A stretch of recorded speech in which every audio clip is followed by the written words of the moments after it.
В Болгарии завершается юношеский чемпионат мира по дзюдо, главный турнир года для спортсменов до 18 лет. Бороться за звание сильнейшего на планете съехались свыше 400 дзюдоистов из более чем 60 стран. Российская сборная выступает под нейтральным флагом, но это не мешает нашим атлетам демонстрировать характер и высочайший класс.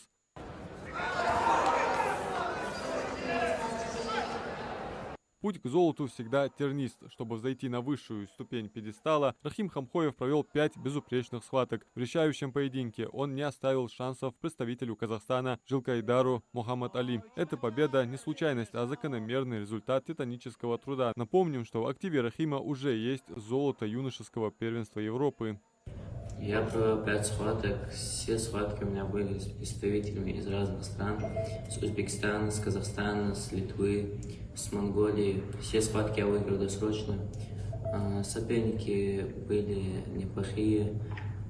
У каждого соперника был свой стиль борьбы.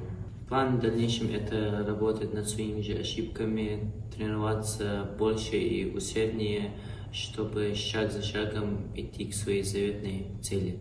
Но радуется Ингушетия сегодня не только золоту. В этой же невероятно конкурентной весовой категории до 66 килограммов бронзовую медаль завоевал Муслим Катиев. Два воспитанника ингушской школы дзюдо одновременно на пьедестале мирового первенства. Это громкая заявка о том, что республика по праву считается одной из кузниц борцовских талантов в России.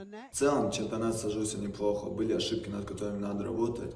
И в следующий раз выступить лучше. Выступление на первенстве мира — это огромный опыт для меня, который поможет мне в дальнейшем. Итак, в копилке сборной России уже 2 медали юношеского чемпионата мира, и обе на счету выходцев из Ингушетии. Для дзюдо, где ценится не только сила, но и философия, дисциплина и уважение к сопернику, такие победы – лучшая реклама. Впереди у ребят командный турнир, а затем взрослые старты. Адам Мережков, Магаз 24.